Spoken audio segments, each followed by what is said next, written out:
நமஸ்காரம். உங்கள் அன்பிற்கும் அபிமானத்துக்கும் வித்யாபத்திரன் பிஆர் ராஜா குளத்தூரில் பேசுகிறேன். ஸ்ரீ மாத்ரே நமக. இதனுடைய 686வது வீடியோ. இன்றைக்கி பார்க்கக்கூடிய வீடியோவில் லலிதா சஹஸ்ரநாமத்தினுடைய இந்த மீனிங், நாமாவளி மீனிங் பார்த்துட்ருக்கோம். நாமாவளி புக்கு வச்சுட்டு படிச்சுட்டு அப்புறம் மீனிங் புக்கை பார்த்து சொல்கிறேன், பாஷ்யத்தை பார்த்து சொல்கிறேன். ஸோ 230 வரைக்கும் ஆல்ரெடி பார்த்தாச்சு. இப்போ இன்னைக்கு பார்க்க வேண்டிய இது வந்து படிச்சிடுறேன். மகா பைரவ பூஜித மகேஸ்வர மகாகல்ப மகாதாண்டவதாட்சிணி மகாகாமேஷ மகிஷி மகா திரிபுரசுந்தரி சதுஷட்டுபராராஜ்ய சதுஷட்டி கலாமிகி மகா சதுஷட்டி கோடி யோகினி கணதேவித மணிவித்யா சந்திரவித்யா சந்திரமண்டல மத்தியக சாரு ரூபா சாருகாச சாரு சந்திர கலாதர சரா ஜெகநாத சக்கர ராஜநிகேதன பார்வதி பத்மநயன பத்மராகசமப்பிரப பஞ்ச பிரேதாசனாசீன பஞ்ச பிரம்மஸ்வரூபிணி சின்மயி பரமானந்த விஜான கனரூபிணி தியான தியாயத்து தேயரூப தர்ம அதர்மவர்ஜித விஸ்வரூப ஜாகருணி சுதந்தி தஜதாஸ்பிக சுத்த 260 முடியுது. 231லேருந்து 260 வரைக்கும் பார்க்கலான்னு பிளான். பார்க்கலாம் அப்படி போகிறதுண்டு. மகாபைரவ பூஜித, மகாபைரவரால் ஆராதிக்கப்பட்டவன் அர்த்தம். அப்படின்னா பைரவர் என்ற பெயரில் உள்ள பா என்ற எழுத்து பரணம், அதாவது சிருஷ்டியையும், ர என்ற எழுத்து ரமணம் காப்பாற்றுதலையும், பா என்ற எழுத்து வமனம் சம்ஹாரத்தையும் குறிக்கிறது. அந்த 3 தொழிலும் செய்கிறவர் பைரவர். அதனால் அப்பேற்பட்ட பைரவரால் மகாபைரவர் சொல்லப்படுறது. அவர் வந்து தேவருக்கெல்லாம் தலைவராக வரார். அவர் மூலமாக தான் இந்த சத்தியக்கினி குண்டத்திலே அம்பாள் வந்தான் சொல்லப்படுறது.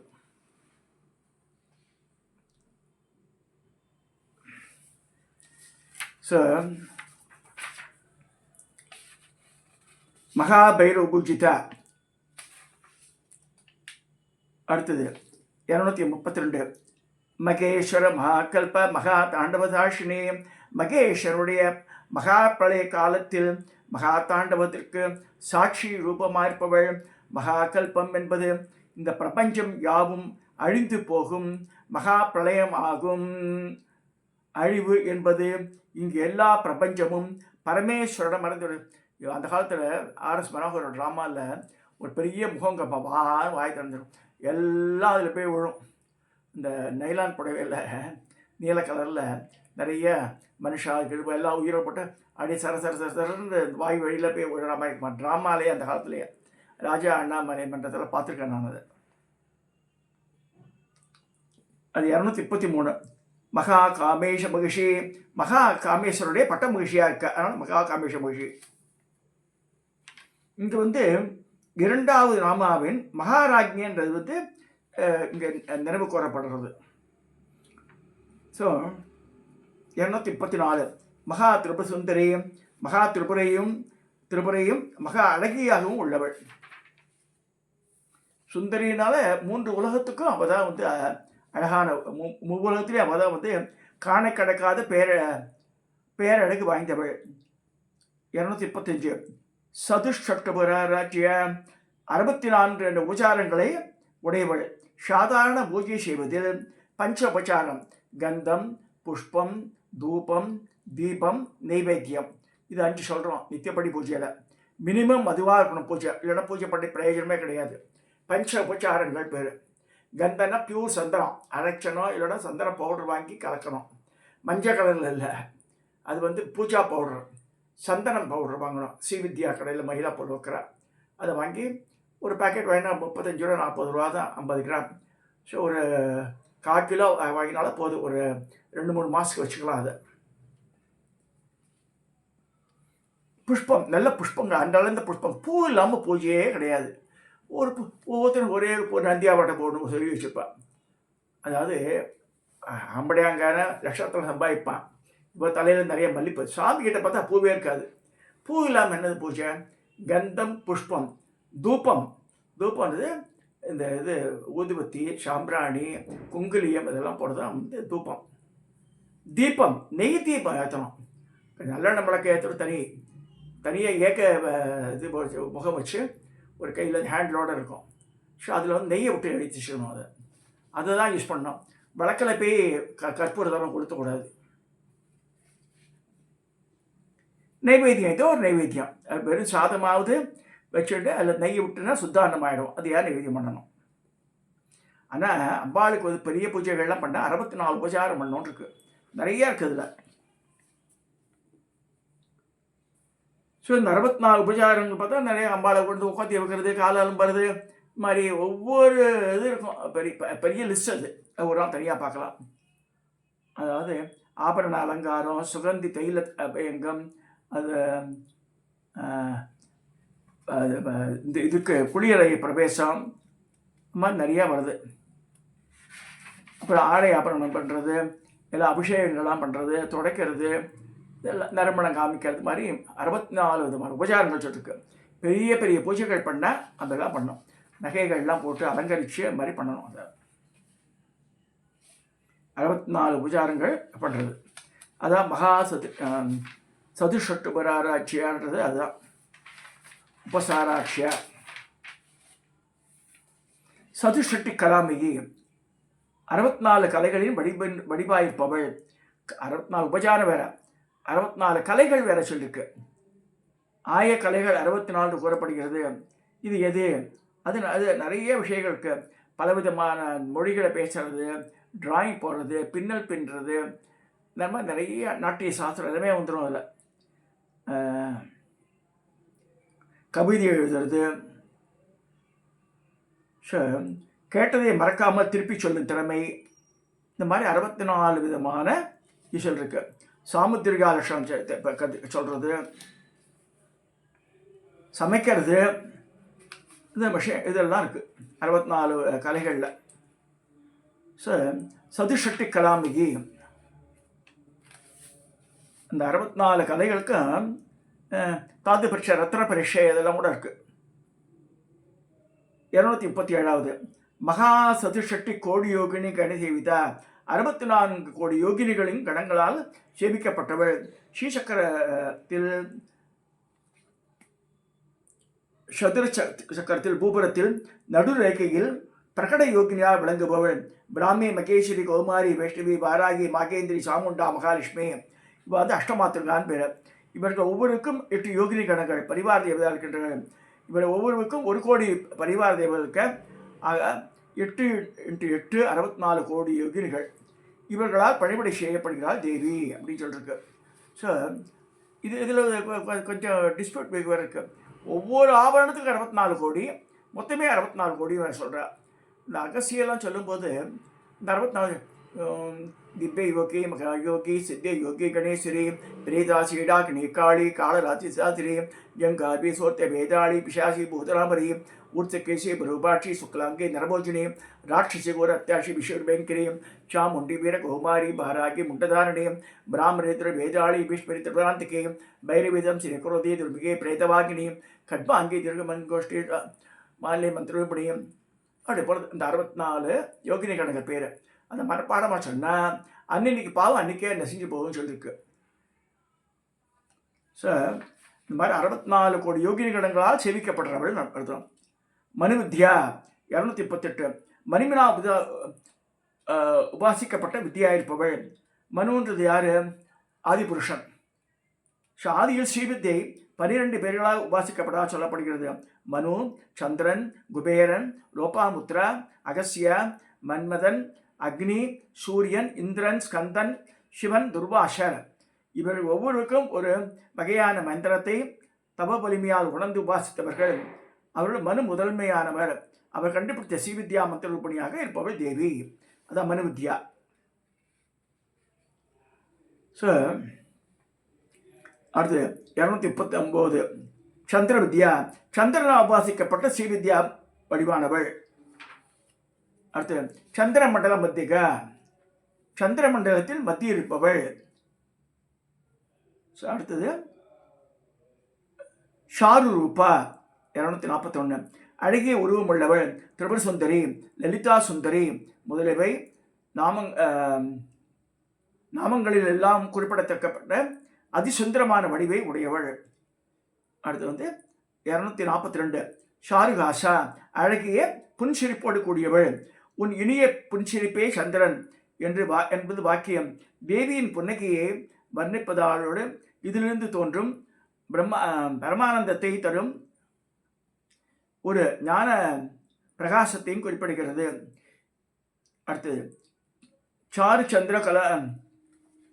சந்திர கலாதர, அழகிய சந்திர கலையை தரித்தவள். சாரு என்ற பதத்திற்கு வளர்பு தேய்வு இல்லாத என்று பொருள். மாறுதலற்ற சித்தரூபமான சந்திரகலைக்கு ஆதாரமாக இருப்பவள் என்று தத்துவம். சாரு சந்திர கலாதரா. சராச ஜெகநாதா 244 ஜங்கம ஸ்தாபனங்களை இந்த ஜகத்திற்கெல்லாம் தலைவி. இவ்வுலகம் இயக்கும் வடிவானது அவ்வாறே இயங்க ஜட வடிவினாலும் கூட இவை இரண்டிற்கும் ஈஸ்வரியா இருப்பவள் அவள்.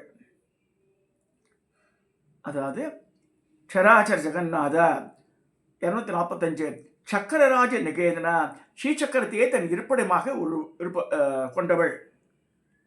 திரைலோக்கியம் முதல் சர்வானந்தமயம் வரை உள்ள 9 சக்கரங்களை, அதை நவாபரணம் சொல்கிறோம் இல்லையே, அதையே தன் இருப்பிடமாக வச்சுருக்கா.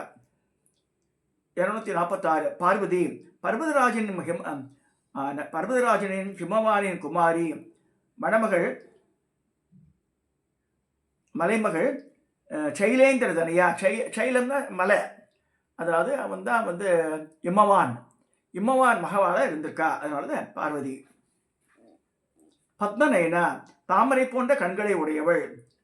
248 பத்மராக சமப்பிரபா, பத்மராகம் என்ற சிவப்பு ரத்தினங்களால் காந்தியுடையவள். பத்ம, தாமரையின் சிவப்பு நிறத்துக்கு சமமான காந்தியுடன் விளங்குபவள். 249 பஞ்ச பிரேதாசனாசீனா, 5 பிரேதங்களை ஆசனத்தில் விற்றிருப்பவள். பிரம்மா, விஷ்ணு, ருத்ரன், ஈசானன், சதாசிவன் என்ற 5 சிவவடிவங்கள் பிரம்மத்திலிருந்து தோன்றியவை. இவர்கள் தேவிகளை ஆணைப்படி படைத்தல், காத்தல், அழித்தல், திரோதானம், அனுகிரகம் என்று 5 விதமான தொழில்கள் செய்கிறார். அப்பா எல்லாருமே பழைய அம்பாளுடைய 4 கட்டுக்கால 4 பேர் இருக்கா. ஒருத்தர் படுக்கையா சதாசிவன் வெண்ணிற படுக்கையா அம்பாளுக்கு இருக்கா. அது மேலே உட்கார்ந்துட்டு இருக்கா அம்பாள். லலிதா மகாத்ரிபுர சுந்தரி சொல்லப்பட்டிருக்கு.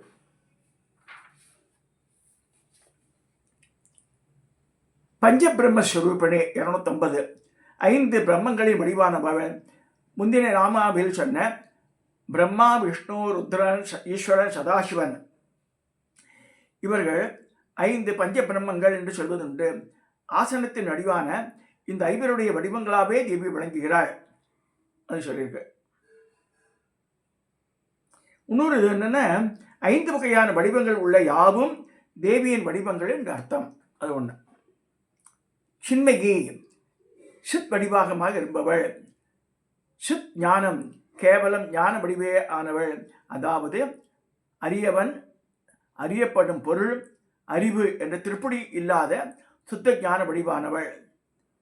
252 பரமானந்தா, மிகச்சிறந்த ஆனந்த வடிவானவள். 253 விஞ்ஞான கனரூபிணி, உறைந்து போன ஆனந்த வடிவாய் இருப்பவள். சைதன்யத்தின் சாரமாக இருப்பவள். 254 தியான தியாயத்தில் தேயரூபா, தியானம் தியானிப்பவள், தியானம் செய்யப்படுபவர் எல்லாமே இந்த 3ஆய் இருப்பவள் இவர் தான்.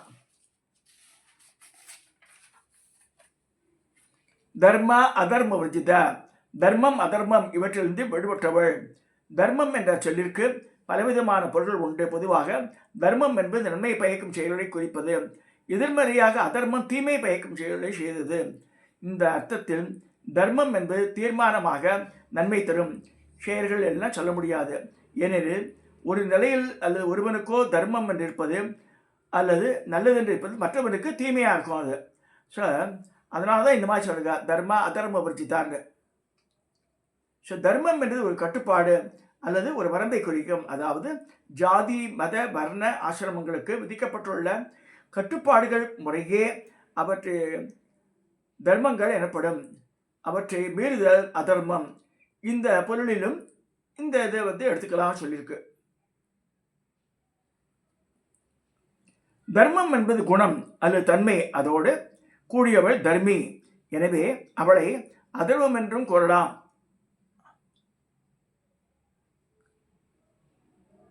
தன்மையோ அதனோடு சேர்ந்திருப்பதோ இல்லாதவள் தேவி. 256 விஸ்வரூபா, விஸ்வன் என்ற வடிவாக இருப்பவள் அல்லது உலகின் வடிவாக இருப்பவள். இந்த சர்மம் விஷ்ணுமயம் சொல்லுவது இந்த விஸ்வம்ன்றது விஷ்ணுவை குறிக்கிறது. அதே மாதிரி அம்பாளையும் சொல்றது இங்க விஸ்வரூபா. ஜீவனுக்கு பசு என்று பெயர். ஸ்வா என்றால் நாய், மிகவும் தாழ்ந்த பிராணி. ஜீவனுக்கு சமமானவன். அவன் தேவியை வணங்குவதால் இந்த ஸ்வ ரூபத்திலிருந்து விடுபடுகிறான்.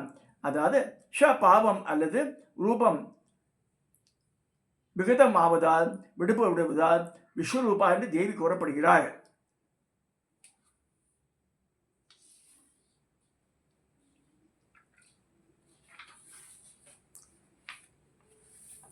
ஜாகரணை 257 விழிப்பு நிலைகள் ஜீவனின் வெளிமாய் இருப்பவள். ஜாக்கிரதம் என்றால் விழிப்பு, ஜாகரணி என்றால் விழிப்பு நிலையில் ஜீவனின் பெயர் விஸ்வரூபா. இந்த விஸ்வரூபா விழிப்பு நிலையில் ஜீவனின் வடிவு, அதனால் ஜாகரணி எனப்படுகிறாள். ஸ்வதந்தி கனவு நிலையில் சூஷ்ம ரூபமாக ஜீவனாயிருப்பவள். தைக்கியாஸ்மிகா 259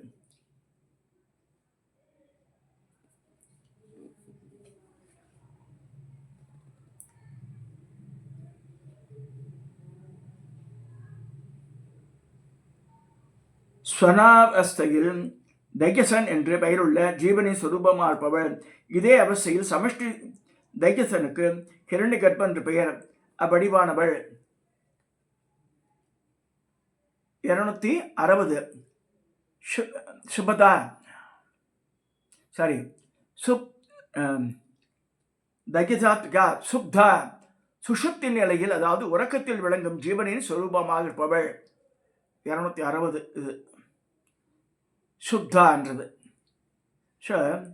231 ஆச்சு, 260 வரைக்கும் பார்த்துருக்கோம் இன்னைக்கு.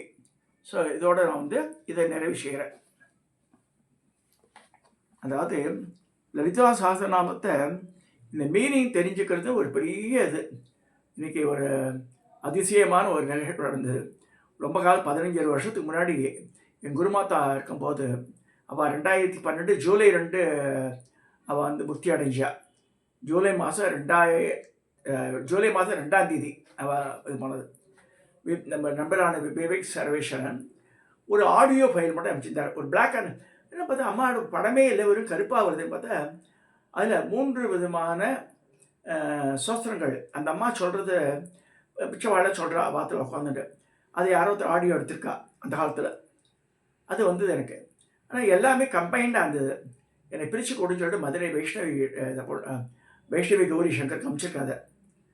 அதில் என்னென்னா பாலா மாலா மந்திரம் 1, இந்த சூரணி துர்கா மந்திரம் 2, வேல்மாறல் 3. அதில் அந்த அம்மா சொல்லுவாள், அச்சா லலிதா நாம சொல்லுடா, மூஞ்சியில் அடிக்கிற மாதிரி சொல்லக்கூடாதுடா. அப்படியே அம்பாள் கெஞ்சணும்டா, நம்ம கெஞ்சதை பார்த்து அம்பாள் அப்படியே அனுகிரகம் பண்ணணும்னு. ஸோ என்ன பியூட்டிஃபுல் வாய்ஸ், அப்படியே கெஞ்சுற மாதிரியே இருக்கு. அம்மாள்கிட்ட நேரடி பேசுகிற மாதிரியே அந்த அம்மா மந்திரத்தை சொல்கிறா. பல வருஷங்கள் கழிச்சு, கிட்டத்தட்ட 15 வருஷம் கழிச்சு அந்த அந்த voice today only evening only haired. So அந்த வைஷ்ணவி கௌரி சங்கர் அமுச்சுட்டான மதுரையிலேருந்து. அதை பிஃபோர் தேர்ஸ்டே வந்ததுன்னா தேர்ஸ்டே லெட்டர் சி இந்த வேல்மாறல் இந்த சூழ்நிலை துர்கா மந்திரம் அவள் வாயில் வேணா சொல்கிறான்றது கேட்டு நான் அதை வெளியிடலான்னு இருக்கேன். அது வாய்ஸ் மட்டும்தான், அம்மாவோட ஃபோட்டோ காமிப்பேன், அது வாய்ஸ் மட்டும் இருக்கும். நான் என்ன அழகாக சொல்லியிருக்கேன், அது கேட்கணும். அது ஏன்னா நிறைய பேருக்கு தெரியாது. உலகத்தில் எங்கெங்கேயோ பல பகுதிகளில் நம்ம சிஷாலாக வர அவளுக்கெல்லாம் தெரியாது. குருமாதாவை ஃபோட்டோவை பார்த்துருக்கா தவிர அவள் குரல் இனிமையான குரல். ஆனால் அவளை மாதங்கியாக தான் நினச்சிப்பேன். எங்கள் அம்மாவை உருமா சம்பகாம்பான்ற ஸ்ரீமதி லட்சுமி சுந்தரமூலிய மாதங்க ஸ்வரூபமாக என்ன ஸ்வீட் வாய்ஸோட சொல்கிறாவ, ரொம்ப மனசே வந்து லோஷாக எடுத்தது. ஸோ அதை சொல்லி இன்றைய பதிவை நான் நிறைவு செய்கிறேன். அது வந்தோடனே முடிஞ்ச வரைக்கும் நான் வந்து வியாழக்கிழமை வரைக்கும் I want to share that. Subscribe பண்ணுங்க, ஷேர் பண்ணுங்க, லைக் பண்ணுங்க.